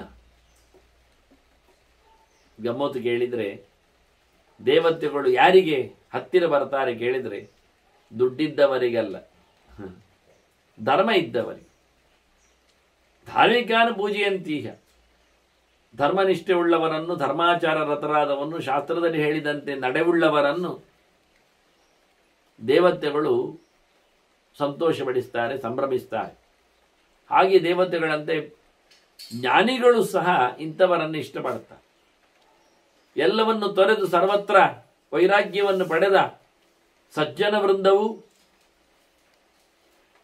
ಹಾಗೆ ಯಕ್ಷಚಾರಣರು, ಇವರೆಲ್ಲರೂ ಯಾರನ್ನು ಇಷ್ಟಪಡ್ತಾರೆ ಕೇಳಿದರೆ, ಶ್ರೀಮಂತರನ್ನಲ್ಲ, ದುಡ್ಡು ದೋಚುವವರನ್ನಲ್ಲ, ದುಡ್ಡಿನಲ್ಲಿ ಆಡುವವರನ್ನಲ್ಲ. ನಿಜವಾಗಿ ದೇವರ ಜೊತೆಯಲ್ಲಿ ಕರ್ಮಗಳ ಸಂತಾನಗಳ ವ್ಯವಸ್ಥೆಯಲ್ಲಿ ನೆಲೆಗೊಂಡವರ ಅಂತ. ಸುಪ್ರಸನ್ನಾಹಿ ದೇವಾಹ. ವಾಸ್ತವವಾಗಿ ನಿನಗೇನಾಗಿದೆ ಅಂತ ಹೇಳುತ್ತಾನೆ ಧರ್ಮರಾಜನಿಗೆ. ಸುಪ್ರಸನ್ನ ಭೀಷ್ಮರು ಅವನ ಕತೆ ಮುಗಿಸಿದ್ದಾರೆ. ಸುಪ್ರಸನ್ನಾಹಿ ತೇ ದೇವಾಹ, ನಿನಗೆ ದೇವತೆಗಳೆಲ್ಲ ಅನುಗ್ರಹ ಮಾಡಿದ್ದ, ಚಂದವಾದ ಅನುಗ್ರಹ ಮಾಡಿದ್ದಾರೆ. ಯಾಕೆಂದ್ರೆ ಯತ್ತೇ ಧರ್ಮೇ ರಥ ಮತಿ, ನಿನಗೆ ಯಾವತ್ತು ನೋಡಿದ್ದು ಧರ್ಮದಲ್ಲಿಯೇ ನಿನಗೆ ಆಸಕ್ತಿ, ತಪ್ಪು ಮಾಡುವುದಿಲ್ಲ. ದುಡ್ಡಿನ ಬೆನ್ನ ಹಿಂದೆ ಹೋದವನು ಅಲ್ಲ ನೀನು, ರಾಜ್ಯಕ್ಕಾಗಿ ಹಪಾಪಿಸಿದವನಲ್ಲ, ಧರ್ಮವನ್ನು ನಡೆಸ್ತೇನೆ ಅಂತ ಹೇಳಿಕೊಂಡವ. ಆದ್ರಿಂದ ನಿನಗೆ ಧರ್ಮದಲ್ಲಿ ರತಿ ಉಂಟು ಅಂತಾದ್ರೆ ನಿನಗೆ ದೇವತೆಗಳ ಅನುಗ್ರಹ ಉಂಟು ಅಂತ ಅರ್ಥ ಅಂತಾನೆ ಭೀಷ್ಮರು. ದುಡ್ಡಿನ ಮೇಲೆ ಇರುವಂತಹ ಗಮ್ಮತ್ತು ಕೇಳಿದ್ರೆ ಅದು ಬರೇ ಚೂರು ಅಂತಾನೆ. ಧನೇ ಸುಖ ಕಲಾ ಕಾಚಿತ್, ಸುಖದ ಕಲೆ, ನೆಮ್ಮದಿಯ ಕತೆ, ಅದು ಕಲೆ ಕೇವಲ ಒಂದು ಬಿಂದು ದುಡ್ಡಿದ್ದವರಲ್ಲಿ. ಮತ್ತೆ ಧರ್ಮ ಎತ್ತು ಪರಮಂ ಸುಖಂ ಅಂತ. ಧರ್ಮ ಇದ್ದಲ್ಲಿ ಭಾರಿ ಗೌಶ, ಯಾವುದಕ್ಕೂ ಎದುರುವುದಿಲ್ಲವ, ಎಂಥದೂ ಆಗುವುದಿಲ್ಲ. ಅದರಿಂದ ಧರ್ಮ ಇದ್ದರೆ ಭಾರಿ ಗಮ್ಮತ್ತು, ದುಡ್ಡಿದ್ದರೆ ಚೂರೆ ಗಮ್ಮತ್ತು. ದುಡ್ಡು ಖಾಲಿ ಆದ ನಂತರ ಮತ್ತೆ ಸಂಕಟ, ರೋಗ ಹೆಚ್ಚು ಕಡಿಮೆ. ಎಲ್ಲ ಕಡೆಯಿಂದಲೂ ದುಡ್ಡಿದ್ದವನಿಗೆ ಭಯವೇ. ಅತ್ತ ಟ್ಯಾಕ್ಸ್ ಹಾಕ್ತಾರೆ, ಇತ್ತ ಕಂಡ್ರು ದೋಚುತ್ತಾರೆ, ಬಿಟ್ಟರೆ ಮಕ್ಕಳೇಗರಿಸ್ತಾರೆ, ಅಲ್ಲ ಅಂದರೆ ಬಂಧುಗಳು ಕೊಳ್ಳಿಡಿತಾರೆ. ಕೊನೆಗೆ ನೋಡಿದರೆ ಹೆಂಡತಿ ಬಿಡ್ತಾಳೆ ಹೇಳಲಿಕ್ಕಿಲ್ಲ. ಹೀಗಾಗಿ ಸಂಪಾದನೆ ಮಾಡಿದವ ಅವನು ಹೈರಾಣ ಹೆಣ ಆಗಿ ಹೋಗ್ತಾನೆ. ಅದು ಬಿಟ್ಟುಕೊಟ್ರೆ ಏನಿಲ್ಲ, ಯಾರು ಕೇಳಲಿಕ್ಕೆ ಬರುವುದಿಲ್ಲ, ಹೇಳಲಿಕ್ಕೆ ಇರುವುದಿಲ್ಲ, ತೊಂದರೆ ಇರುವುದಿಲ್ಲ. ಮಾಡಿದ ಗಂಟೆಲ್ಲ ಅವನದ್ದೇ, ಅದು ಧರ್ಮದ್ದು ಮಾತ್ರ, ಮತ್ತೇನಿಲ್ಲ. ಆದರೆ ಇದು ಅತ್ಯಂತ ಸುಲಭವಾದ ಸಂಗತಿ. ನಿನಗೆ ನೋಡು ಏನು ಖುಷಿ, ಏನು ಸುಖ. ದುಡ್ಡನ್ನು ಬದಿಗಿಟ್ಟಿದ್ದೀಯ, ಧರ್ಮವನ್ನು ಎಬ್ಬಿಸಿಬಿಟ್ಟಿದ್ದೀಯ. ಹಾಗಾಗಿ ನಿನಗೆ ನಿರಂತರವಾದ ಸುಖ ಇದೆ. ಟೆಂಪರರಿ ಸುಖದ ಬಗ್ಗೆ ನೀನು ನೆರೆದಿಲ್ಲ ಅಂತ ಹೇಳಿ ಭೀಷ್ಮನವನನ್ನು ಸಮಾಧಾನ ಪಡಿಸ್ತಾರೆ. ದೇವತೆಗಳ ಕೋರ್ಟಲ್ಲಿ ನೀನು ಇದ್ದಿ ಎನ್ನುವುದನ್ನು ಅವನನ್ನು ಸಂತೋಷಿಸ್ತಾರೆ. ಧರ್ಮರಾಜ ಕೇಳುತ್ತಾನೆ, ಹೌದು, ಈಗ ಕರ್ಮಾಂಗಗಳೆಲ್ಲ ಉಂಟಲ್ಲ, ಬಹೂನಾಂ ಯಜ್ಞತಪಸಾಂ ಏಕಾರ್ಥಾನಾಂ ಪಿತಾಮಹ, ಎಲ್ಲ ವಿಷಯ ಉದ್ದೇಶ ಎಲ್ಲ ಒಂದೇ. ಯಜ್ಞ ಮಾಡಲಿ, ತಪಸ್ಸು ಮಾಡಲಿ, ದಾನ ಮಾಡಲಿ, ಎಲ್ಲ ಯಾತ್ರೆ ಮಾಡಲಿ, ಎಲ್ಲ ಉದ್ದೇಶ ಒಂದೇ ಇರ್ತದೆ. ಇಲ್ಲಿಂದ ಬಿಡುಗಡೆ, ದೇವರ ಅನುಗ್ರಹ, ಪುಣ್ಯದ ಸಂಪಾದನೆ, ಸ್ವರ್ಗಪ್ರಾಪ್ತಿ, ಇಂಥದ್ದೇ ಎಲ್ಲ ಇರಲಿ. ನನಗೀಗ ಒಂದು ವಿಷಯ ಅಂತ ಗೊತ್ತುಂಟ, ಧರ್ಮಾರ್ಥಂ ನ ಸುಖಾರ್ಥಾರ್ಥಂ ಕಥಂ ಯಜ್ಞ ಸಮಾಹಿತ. ಮಾಡುವ ದೇವರ ಸಮಾರಾಧನೆ, ಯಜ್ಞಯಾಗಗಳು, ಅದು ಸುಮ್ಮನೆ ಧರ್ಮಕ್ಕಾಗಿಂತ ಬರಬೇಕು, ದುಡ್ಡಿಗಾಗಿ ಅಲ್ಲ, ಬೇರೆ ಯಾವುದು ಉದ್ದೇಶವಾಗಿ ಇಟ್ಟುಕೊಂಡಲ್ಲ. ಸಂಪತ್ತು ಬರಲಿ ಅಂತಲ್ಲ, ಸುಖ ಆಗಲಿ ಅಂತಲ್ಲ. ನ ಸುಖಾರ್ಥಾರ್ಥಂ, ಸುಖಕ್ಕಾಗಿಯೂ ಅರ್ಥಕ್ಕಾಗಿಯೂ ಅಲ್ಲ, ಬೇರೇನು ಪ್ರಯೋಜನಕ್ಕಾಗಿ ಅಲ್ಲ. ಮತ್ತು ಯಜ್ಞವನ್ನು ಮಾಡುವುದು ಧರ್ಮಕ್ಕಾಗಿ ಅಂತ ಆಗಬೇಕು. ನಾನು ಕೆಲವೊಮ್ಮೆ ಹೇಳುವುದುಂಟು, ಸತ್ಯನಾರಾಯಣ ವ್ರತ ಪೂಜೆ ಅದು ಯಾಕೆ ಮಾಡುವುದು ಎನ್ನುವುದು ನಮ್ಮ ಲೋಕದಲ್ಲಿ ಒಂದು ಚಾಲ್ತಿ ಇದೆ. ಸುಮಾರಾಗಿ ಅದೊಂದು ವ್ರತ ಎನ್ನುವ ನೆಲೆಯಲ್ಲಿ ವ್ರತದ ಹಾಗೆ ಪ್ರತಿ ತಿಂಗಳು ಮಾಡ್ತಾ 48 ತಿಂಗಳು ಮಾಡಿ ಮುಗಿಸಿ ಅದನ್ನು ಉದ್ಯಾಪನೆ ಮಾಡಿ ತಮ್ಮ ಬಿಸಿನೆಸ್ಸಿನಲ್ಲಿ ಅದನ್ನು ಕ್ಯಾಶ್ ಮಾಡಿದವರಿದ್ದಾರೆ. ಅದಕ್ಕೋಸ್ಕರ ಮಾಡೋದು, ಬಿಸಿನೆಸ್ ರೈಸಬೇಕು ಅಂತ ಹೇಳಿ ಮಾಡ್ತಾಯಿನಿ ಅಂತ. ಇದು ಒಂದು ದೀರ್ಘವಾದ ಪೀರಿಯಡಲ್ಲಿ ಮಾಡುವಂಥದ್ದು. ತಪ್ಪದೆ ಮಾಡಬೇಕು ಅಂತ ಯಾರು ಹೇಳಿರ್ತಾರೆ ಅವರನ್ನು, ನಿಮ್ಮ ಹೋಟೆಲ್ ಬಿಸಿನೆಸ್ ಆಗಲಿ ಅಥವಾ ನಿಮ್ಮ ಬೇರೆ ಯಾವುದು ವೃತ್ತಿ ಆಗಲಿ, ಅದು ಒಳ್ಳೆ ಆಗಬೇಕಾದ್ರೆ ಪ್ರತಿ ತಿಂಗಳೊಂದು ಸತ್ಯನಾರಾಯಣ ವ್ರತ ಮಾಡಿ 4 ವರ್ಷ ಮಾಡಿ ಅದನ್ನು ಉದ್ಯಾಪನೆ ಮಾಡಿ ದೇವರ ಹತ್ರ ಮೊದಲೇ ನಾವು ಗಂಟು ಕೇಳಿ ಇಡುವುದು. ಇನ್ನು ಕೆಲವೆಡೆಯಲ್ಲಿ ಮಾಡುವಂಥ ಸತ್ಯನಾರಾಯಣ ವ್ರತ ಅಂದರೆ ಮನೆ ಒಕ್ಕಲು ಆದಾಗ ಸುಮಾರಾಗಿ ಒಂದು 90% ಆಗುವುದು ಗೃಹ ಪ್ರವೇಶದ ಮರುದಿನ ಒಂದು ಒಳ್ಳೆ ಕೆಲಸ ಅಂತ ಮನೆಯಲ್ಲಿ ಮಾಡುವುದು ಅಂತ ಹೇಳಿ ಮಾಡಿಸುವಂಥದ್ದು. ಇನ್ನು ಎಲ್ಲಿ ಆದರೂ ಮನೆ ಒಕ್ಕಲು ಅಲ್ಲ ಅಂತಾದರೂ ಸ್ವಲ್ಪ ಮದುವೆ ಆದಾಗ, ಮದುವೆ ಪ್ರಕರಣದಲ್ಲಿ, ಮದುವೆಗಾಗಿ ಹರಕೆ ಹೇಳಿಕೊಟ್ಟಲ್ಲಿ ನಡೆಸ್ತಾರೆ. ಈ ಉಪನಯನ ಕಥೆಯಲ್ಲಿ ಎಲ್ಲ ಕಾಣುವುದಿಲ್ಲ, ಕಂಡುಬರುವುದಿಲ್ಲ. ಬೇರೆ ಯಾವುದೋ ಸಂಸ್ಕಾರಗಳಲ್ಲಿ ಇದು ಕಂಡುಬರುವುದಿಲ್ಲ. ಮತ್ತು ಸತ್ತ ಮನೆಯಲ್ಲಿ ಅಂತೂ ಕಾಣುವುದೇ ಇಲ್ಲ. ನಿಜವಾಗಿ ಮಾಡಬೇಕಾದ್ದು ಸತ್ತ ಮನೆಯಲ್ಲಿ ಒಂದು ಪಿತೃಕಾರ್ಯ ಮಾಡಿ ಮುಗಿಸಿದಾಗ ಒಂದು ದೇವಕಾರ್ಯ ಇರಲಿ ಅಂತೇಳಿ ಶುದ್ಧ ಪುಣ್ಯ ಎಲ್ಲ ಆದ ಬಳಿಕ ಒಂದು ಚಂದ ಮಾಡಿ ಸತ್ಯನಾರಾಯಣ ಪೂಜೆ ಅಂತ ಮಾಡಿ ಎಲ್ಲರಿಗೂ ಒಂದು ಪ್ರಸಾದ ಕೊಟ್ಟು ಖುಷಿ ಪಡ್ಬೋದಲ್ಲ. ನಿಜವಾಗಿ ಸತ್ಯನಾರಾಯಣ ವ್ರತ ಪೂಜೆ ಮಾಡಿದರೆ ಒಂದು ವೈಕುಂಠ ಸಮಾರಾಧನೆ ಮಾಡಿದಾಗೂ ಆಗ್ತದೆ. ಅಲ್ಲಿ ಒಂದು ವೈಕುಂಠನ ಪರಮಾತ್ಮನ ಸಮಾರಾಧನೆ, ವೈಕುಂಠ ಅಂದರೆ ಪರಮಾತ್ಮ ಅಂತ ಅರ್ಥ, ನಾರಾಯಣ ಏನು ಕಮ್ಮಿ ಇಲ್ಲದ ತಾಣ ಉಳ್ಳವನು. ಅದು ನಾನಿವತ್ತು ಹೇಳಿದ್ದಕ್ಕಿನ್ನು ಯಾರಾದರೂ ಮಾಡ್ಲಿಕ್ಕೆ ಶುರು ಮಾಡಿ, ಯಾರು ಮಾಡಿದರೆ ಸಂತೋಷ, ಸಂಭ್ರಮಿಸ್ತೇನೆ, ನಾನೇ ಖುಷಿ ಪಡುತ್ತೇನೆ. ಒಳ್ಳೆ ವಿಷಯವು, ಒಳ್ಳೆಯ ಸಂಗತಿ ಹೌದು. ಹಾಗಾಗಿ ಅವತ್ತು ಬೇರೆ ಏನು ಕೆಲಸ ಇರುವುದಿಲ್ಲ. ಇದ್ದರೆ ಏನೋ ಬ್ರಾಹ್ಮಣ ಆರಾಧನೆಯನ್ನು ಮಾಡಿ ಯಾರು, ಅದಕ್ಕಿದ್ದೇನು ಅಡ್ಡಿ ಬರುವುದಿಲ್ಲ. ಅದಕ್ಕಿಂತ ಮೊದಲು ಯಥಾ ಪ್ರಕಾರ ಸತ್ಯನಾರಾಯಣ ಸ್ವಾಮಿಯ ಸೇವೆಯನ್ನು ನಡೆಸಿ ಅವನ ಪುಣ್ಯಪ್ರದವಾದ ಚರಿತೆಯನ್ನು ಕಿವಿಯಲ್ಲಿ ಸ್ವಲ್ಪವಾದರೂ ಕೇಳಿ, ಅದೇ ಕಥೆ ಆಗಬೇಕು ಅಂತಲ್ಲ, ಅವನ ವೈಭವದ ಮಹಿಮೆಯ ಏನು ಮಾತುಗಳನ್ನು ಕೇಳಬಹುದು. ಅವನ ಅಜಾಮಿಳ ವರದನನ್ನಾಗಿಸಿಯೂ ಕೇಳಬಹುದು, ಧ್ರುವಾನುಗ್ರಹ ಪ್ರದನನ್ನಾಗಿ ಅವನನ್ನು ಅರ್ಥೈಸಿಕೊಳ್ಳಬಹುದು, ಅತ್ತ ಪ್ರಹ್ಲಾದನಿಗೆ ಇಂಬು ಕೊಟ್ಟವನಂತಲೂ ಮಾತಾಡಿಸಬಹುದು, ಗಜೇಂದ್ರನನ್ನು ನೆನಪಿಸಿಕೊಳ್ಳಬಹುದು, ಇನ್ನೇನು ರಂತಿದೇವನು ಬರ್ತಾನೆ ಅವನನ್ನು ಮಾತಾಡಿಸಬಹುದು, ಮುಚುಕುಂದನನ್ನು ತಿಳ್ಕೊಳ್ಬಹುದು. ಯಾರನ್ನಾದರೂ ಭಕ್ತನನ್ನು ಭಗವಂತನನ್ನು ಮಾತಾಡಿಸುವುದರಲ್ಲಿ ಅಲ್ಲಿ ತಪ್ಪಲ್ಲ, ಕಥೆಯ ಮಾಧ್ಯಮದಲ್ಲಿ. ವಾಸ್ತವವಾಗಿ ಸತ್ಯನಾರಾಯಣ ಸ್ವಾಮಿಯನ್ನು ಎಲ್ಲ ರೀತಿಯಿಂದ ಅರ್ಚಿಸಿದರೆ, ಮೆಚ್ಚಿಸಿದರೆ, ಒಂದು 10 ದಿನದಲ್ಲಿ ಆತ ಮಾಡದೇ ಇದ್ದ ಪೂಜೆಯ ಒಂದು ಲೋಪವನ್ನು ಸಹ ನಾವಲ್ಲಿ ಪೂರ್ಣಪಡಿಸಬೇಕೇನು. ಹೀಗೆ ನಾನು ಹೇಳಲಿಕ್ಕೆ ಹೊರಟದ್ದು, ವ್ರತಗಳನ್ನು ಮಾಡುವ ಸತ್ಯನಾರಾಯಣ ಏನೊಂದಿದೆ ಪೂಜೆ ಪುನಸ್ಕಾರ, ಅದು ಕೇವಲ ಧರ್ಮಕ್ಕಾಗಿ ಅಂತ ಬರಲೇ ಇಲ್ಲ. ದೇವರ ಪೂಜೆಗಾಗಿ ಅಂತ ಇಟ್ಕೊಂಡಿದ್ದೇವೆ ನಾವು, ಏನೋ ಒಂದು ಉದ್ದೇಶಕ್ಕಾಗಿ ಮಾತ್ರ. ಅದಕ್ಕೆ ಧರ್ಮರಾಜಿಗೆ ಹೇಳ್ತಾನೆ, ನಂಗೆ ಧರ್ಮಕ್ಕಾಗಿ ಆಗುವಂಥದ್ದಾಗಿ. ಧರ್ಮ ಅಂದ್ರೆ ಇವತ್ತು ನಾವು ಆಡು ಭಾಷೆಯಲ್ಲಿ ಹೇಳ್ತಾರೆ, ಅದೆಂತ ಅದು ಧರ್ಮಕ್ಕೆ ಮಾಡಿದ್ದು ಮತ್ತೆಂತಲ್ಲ. ಧರ್ಮಕ್ಕೆ ಮಾಡಿದ್ದು ಅಂದ್ರೆ ಸುಮ್ಮನೆ ಅಂತ, ಸುಮ್ಮನೆ ಎನ್ನುವ ಅರ್ಥದಲ್ಲಿ ಬೇಕು. ಧರ್ಮದ ಉದ್ಧಾರಕ್ಕಾಗಿ, ಧರ್ಮಕ್ಕಾಗಿ ಮಾಡಬೇಕಾದ ಪುಣ್ಯ ಕೆಲಸ ಅಂತ ಹೇಳಿಕೊಂಡು ಮಾಡಲಿಕ್ಕಾಗಿದ್ದು ಬೇಕು, ಮತ್ತು ಯಾವುದಕ್ಕೋಸ್ಕರವೂ ಅಲ್ಲ, ಇನ್ನೇನು ಬರಲಿಕ್ಕಾಗಿಯೂ ಮಾಡುವಂಥದ್ದಲ್ಲ. ಅಂತ ಒಂದು ಯಜ್ಞವನ್ನು ನಾನು ಕೇಳಬಹುದು, ತಿಳಿಸ್ತೀಯಾ ಅಂತ ಹೇಳ್ತಾನೆ. ಆಗ ಭೀಷ್ಮರು ಹೇಳ್ತಾರೆ, ನನಗೆ ನಾರದರೊಂದು ಮಾತು ಕೊಟ್ಟದ್ದುಂಟು, ಅದನ್ನು ತಿಳಿಸ್ತೇನೆ ಅಂತ. ಮತ್ತೊಂದು ಹಳೆಯ ಚರಿತೆಯನ್ನು ನೆನಪಿಸ್ತಾರೆ. ಅದೊಂದು ವಿದರ್ಭ ದೇಶದ ಒಬ್ಬನ ಮಾತು, ಒಬ್ಬ ಬ್ರಾಹ್ಮಣನ ಮಾತದು. ಮತ್ತೆ ಅವನು ಉಂಚವೃತ್ತಿ. ಅವನ ವೃತ್ತಿ ಯಾವುದು ಕೇಳಿದರೆ ವ್ಯಾಪಾರ ವ್ಯವಹಾರ ಎಲ್ಲ ಅಲ್ಲ. ಮತ್ತೆ ಅವನು ಎಲ್ಲಿ ಶಿಲಂಚವೃತ್ತಿ ಅಂತೇವೆ ನಾವಲ್ಲ, ಗದ್ದೆ ಕಟಾವಾದ ಬಳಿಕ ಯಾರದ್ದೋ ಗದ್ದೆ ಅವರು ಪೈರನ್ನು ತಗೊಂಡೋದ ನಂತರ ಅಲ್ಲೇನು ಬಿದ್ದಿರ್ತದಲ್ಲ ಕೆಲವು ಕಾಳುಗಳು, ಅಕ್ಕಿಗಳು ಎಕ್ತಾವೆ ಕೆಲವೊಮ್ಮೆ. ಆಗ ಇವನು ಹೋಗಿ ಎಕ್ಕಿಕೊಂಡು ಬರುವುದು, ಸಿಕ್ಕಿದ್ದನ್ನು ಅದನ್ನು ತಿನ್ನು. ಹಾಗೆ ಅಲ್ಲಲ್ಲಲ್ಲದೆ ಎಲ್ಲ ಕಡೆಯಲ್ಲಿ ಹೋಗಿ ಗದ್ದೆಯಲ್ಲಿ ಎಕ್ಕಿಕೊಂಡು ದಿನ ರಾಶಿ ಹಾಕಿಕೊಳ್ಳುವುದಲ್ಲ.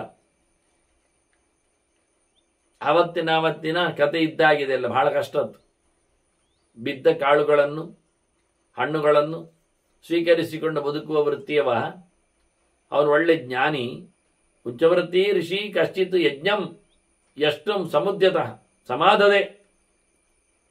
ಅವನೊಂದು ಯಜ್ಞ ಮಾಡಬೇಕು ಅಂತ ಹೊರಟ. ನೋಡಿ, ಯೋಚನೆ ಮಾಡಿ, ಏನು ಗದ್ದೆಯಲ್ಲಿ ಕಟಾವಾದ ಬಳಿಕ ಬಿದ್ದಿರುವುದು ಕಾಳು, ಮರದಡಿಯಲ್ಲಿ ಬಿದ್ದಿರುವಂಥದ್ದು ಬೀಜವೋ ಹಣ್ಣು, ಎಲ್ಲಿ ಅದು ದನ ಎಲ್ಲ ಬಿದ್ದಿರ್ತದ? ಯಜ್ಞ ಮಾಡಲಿಕ್ಕೆ ದನ ಆಜ್ಯ ಎಲ್ಲ ಬೇಡವಾ?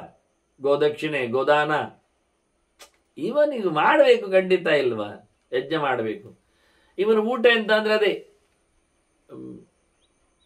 ಹುಲ್ಲಿನ ಬೀಜವನ್ನು, ಅದನ್ನು ಅಕ್ಕಿ ಅಂತಾರೆ, ಹುಲ್ಲಿನ ಬೀಜವನ್ನು ಗುದ್ದಿ ಹುಡಿ ಮಾಡಿ ಅದನ್ನು ಅಂಬಲಿ ಮಾಡಿ ಕುಡಿದವ. ಶ್ಯಾಮಾಕ ವಶನಂ, ಅವನಿಗೆ ಅಷ್ಟೇ ಯಾವಾಗಲೂ ಊಟಕ್ಕೆಲ್ಲ ಬೀಜಗಳದ್ದು ಊಟ.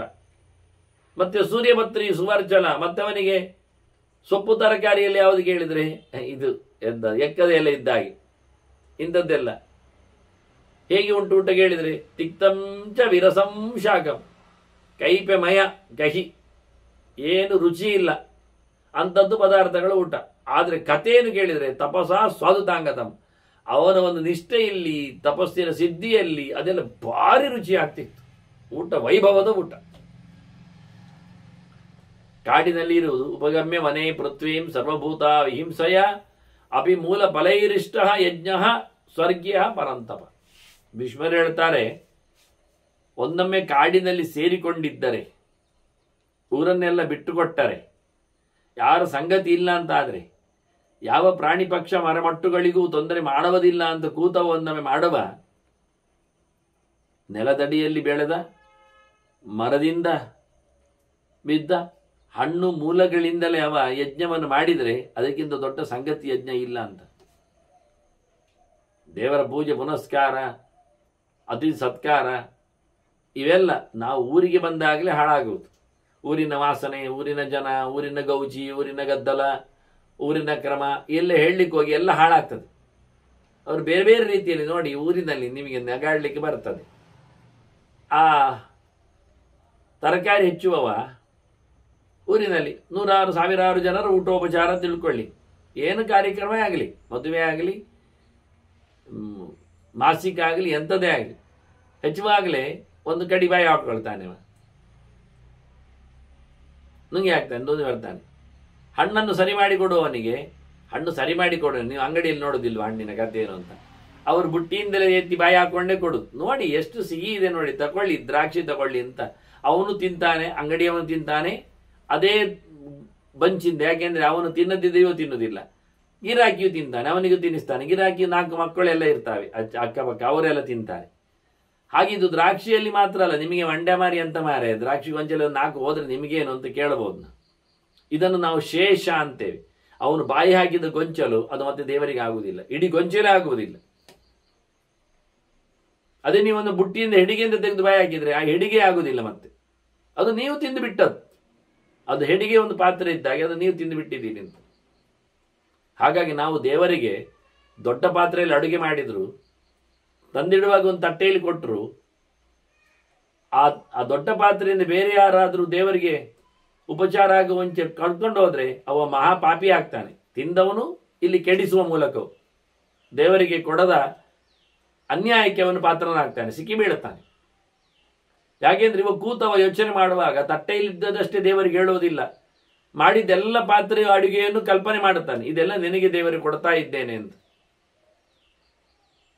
ಹಾಗಾಗಿ ನಾವು ಯಾವುದನ್ನು ಸಹ ಉಪಯೋಗಿಸಿಕೊಂಡು ಉಳಿದದ್ದು ಕೊಡುವಂತಿಲ್ಲ ದೇವರಿಗೆ. ಹೂವಿನ ರಾಶಿ ಇರಲಿ, ಒಂದು ಹೂ ತೆಗೆದು ಮೂಸಿ ಮಂಡೆ ಮೇಲೆ ಇಟ್ಕೊಂಡ ಮತ್ತೆ ಅದನ್ನು ತಗೊಂಡೋಗಿ ದೇವರಿಗೆ ಕೊಟ್ಟರೆ ಆಗುವುದಿಲ್ಲ, ಅದು ಈ ರಾಶಿ ಹಾಳಾಯ್ತು. ಆ ಮಾಲೆಯಿಂದ ತೆಗೆದ ಒಂದು ಹೂ ಆದರೂ ಉಳಿದದ್ದಲ್ಲ, ಅದು ಉಳಿದದ್ದು ಮುಸ್ಲಿಂ ಹೇಳಿದ್ರು ಅದು ಮೂಸಿದ ಹಾಗೆ, ನಿರ್ಮಾಲ್ಯ ಅಂತ ಅರ್ಥ, ಅದು ಉಪಯೋಗ ಇಲ್ಲ ಅಂತ ಅರ್ಥ. ಈ ರೀತಿಯಾಗಿ ವೇಸ್ಟ್ ಆಗುವ ವಿಧಾನಗಳು ನಾವು ಪೇಟೆಯಲ್ಲಿ ಮಾಡ್ಲಿಕ್ಕೆ ಹೋದ್ರೆ ಇಂಥದ್ದು ದುರಂತಗಳು ಜಾಸ್ತಿ ಇರುವುದು.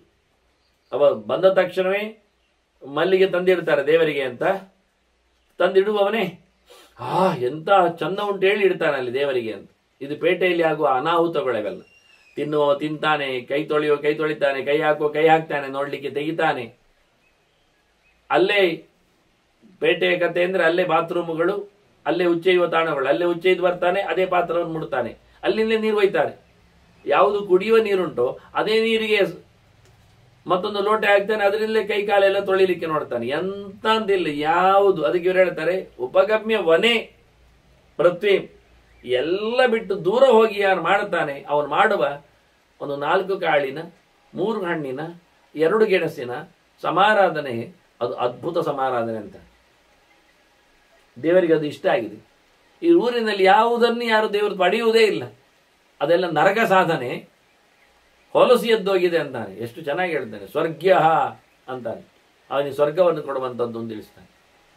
ಹಾಗೆ ಅವನ ಅನುಕೂಲವಾದ ಹೆಂಡತಿ ಅಂತೆ. ಸಸ್ಯ ಭಾರ್ಯ ವ್ರತಕೃಷ ಶುಚಿ ಪುಷ್ಕರ ಮಾಲಿನಿ. ಅವಳು ಯಾವತ್ತು ಕಮಲವನ್ನು ಹೊತ್ಕೊಳ್ತಾಳೆ ಕಾಣುತ್ತೆ. ಪುಷ್ಕರ ಮಾಲಿನಿ ಅವರಿಗೆ ಕರೆದಿದ್ದಾರೆ.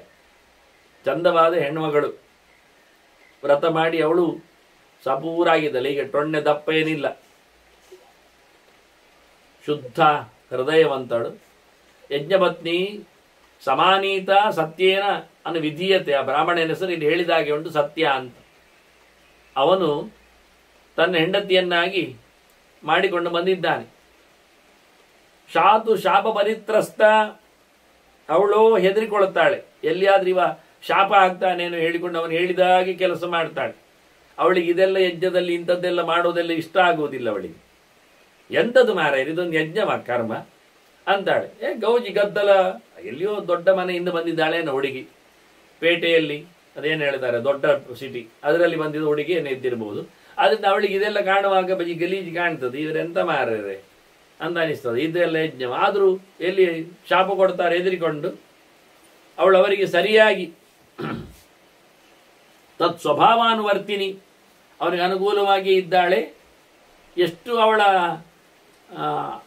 ಕಾಡಿನ ಬದುಕು ಕೇಳಿದ್ರೆ, ಮಾಯೂರ ಜೀರ್ಣ ಪರ್ಣಾನ, ನವಿಲುಗರಿ ಅವಳ ಸೊಂಟದ ಬಟ್ಟೆ. ಎಂತ ಮಾಡುವ ಇದಕ್ಕೆ, ಪತ್ರಂತಸ್ಯ ಅಷ್ಟವರ್ಣಿತ. ಅವಳಿಗೆ ಬಟ್ಟೆ ಬರಗಳ ಕಥೆಯನ್ನು ಕೇಳಿದ್ರೆ ಅಲ್ಲೇ ಕಾಡಿನಲ್ಲಿ ಉದುರಿಸಿಕೊಂಡ ನವಿಲುಗಳ ಗರಿಗಳಲ್ಲೇ ಅವಳು ಸೊಂಟಕ್ಕೆ ಕಟ್ಟಿಕೊಂಡಿದ್ದಾಳೆ.